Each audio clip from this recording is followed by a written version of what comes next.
Homeward Bound, written by Ellen G. White.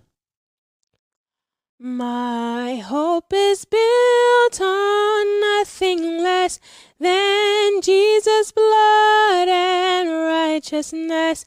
I dare not trust the sweetest frame, but wholly lean on Jesus' name. On Christ the solid rock I stand, all other ground is sinking sand. All other ground is sinking sand.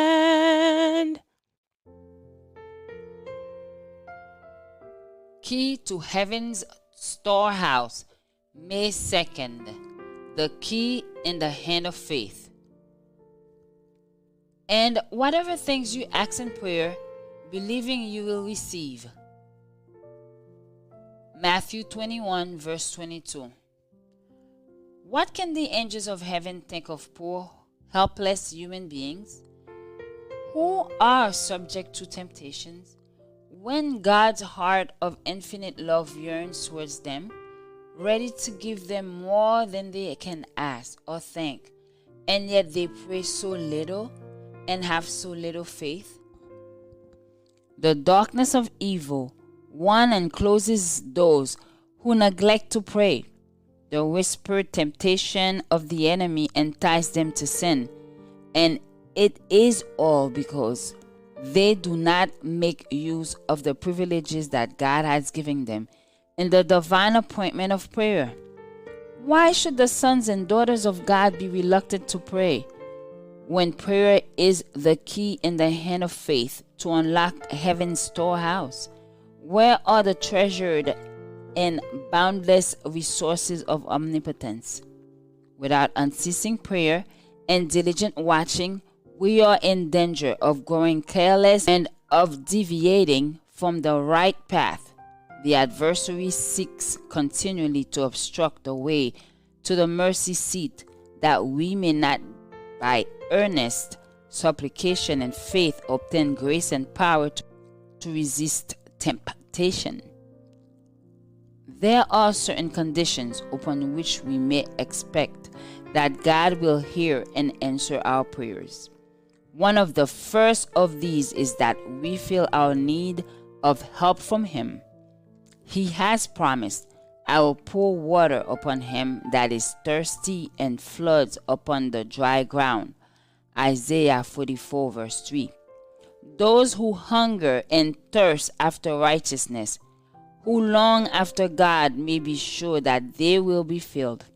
The heart must be open to the Spirit's influence, or God's blessing cannot be received.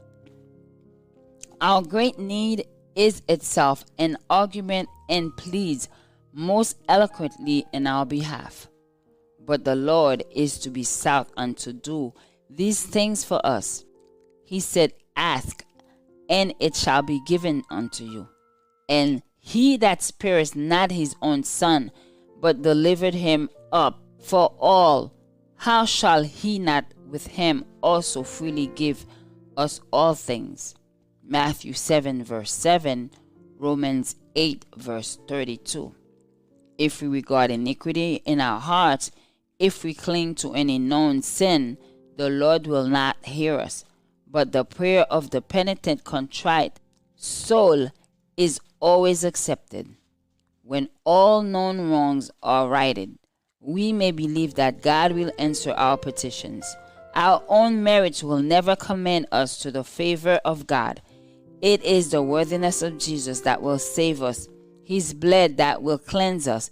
Yet we have a work to do in complying with the conditions of acceptance. My hope is built on nothing less than Jesus' blood and righteousness. I dare not trust the sweetest frame, but wholly lean on Jesus' name. On Christ the solid rock I stand, all other ground is sinking sand. All while all the ground is sinking sand. Join us tomorrow for another devotional reading by God's grace. The Lord shall open unto thee his good treasure, the heaven to give rain unto thy land.